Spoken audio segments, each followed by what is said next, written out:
Blog ಎಲ್ಲ ಮಾಡಕ್ ಹೋಗ್ಬೇಡ. ಏನು ಅರ್ಥವೇ ಆಗ್ತಿಲ್ವೇ ಈ ಕೇಸು? ಚೆನ್ನಾಗಿ ಮಾಡಲ್ಲ.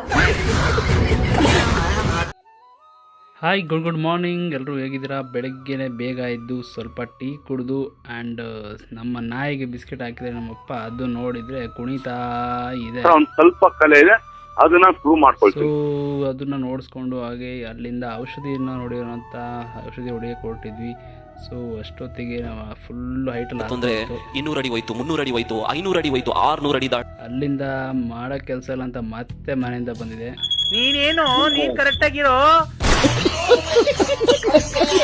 ಅಷ್ಟೊತ್ತಿಗಾಗಲೇ ಸ್ವಲ್ಪ ಕಲಿಸ್ಕೊಡ್ತಾ ಇದ್ದೆ. ಔಷಧಿ ಮಿಷಿನ್ ಸ್ವಲ್ಪ ಲೀಕ್ ಆಗ್ತಾ ಇತ್ತು ಆ್ಯಂಡ್ ಇನ್ನೇನು ಮುಗಿದನ್ನಷ್ಟೊತ್ತಿಗೆ ಮಳೆ ಶುರುವಾಯ್ತಲ್ಲ ಅಂತ ಅಲ್ಲಿಂದ ಸೀದಾ ಮನೆಗೆ ಹೋಗಿ ನೋಡಿದ್ರೆ ನಮ್ಮನೆ ಮೋತಿ ಅಡ್ಡಡ್ಡ ಮಲಗಿತ್ತು. ಸೊ ಮಳೆ ಸಿಕ್ಕಾಬಟ್ಟೆ ಆಗಿದ್ರಿಂದ ಔಷಧಿ ಕತೆ ಮುಗೀತು ಅಂತ ಹೇಳಿ ಸೀದಾ ಒಳಗಡೆ ತಿಂಡಿಗೆ ಹೋದರೆ ಮತ್ತೆ ಬೆಕ್ಕು ನೋಡಿದರೆ ಬೇರೆ ಪೊಸಿಷನಲ್ಲಿ ಮಲಗಿದೆ.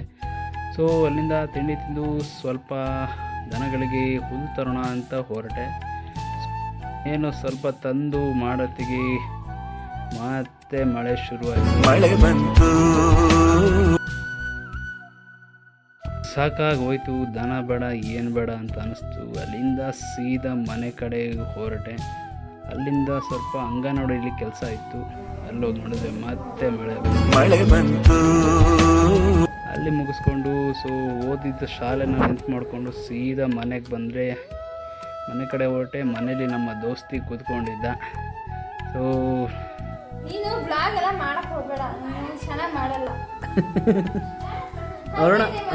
ಅರುಣ ಹೆಂಗ್ ಮಾಡಿ ಮಾತಾಡೋಣ, ಏನು ಮಾಡೋಕ್ಕಾಗಲ್ಲ. ಸೊ ಹೇಳಿದ್ರೆಲ್ಲ ಅಳಿಸ್ಕೊಂಡು ನಾನೊಂದು ಸ್ವಲ್ಪ ಟೀ ಕುಡಿದು ಸದ್ಯಕ್ಕೆ ಮತ್ತೆ ಸಿಗ್ತೀನಿ. ನಮಸ್ಕಾರ.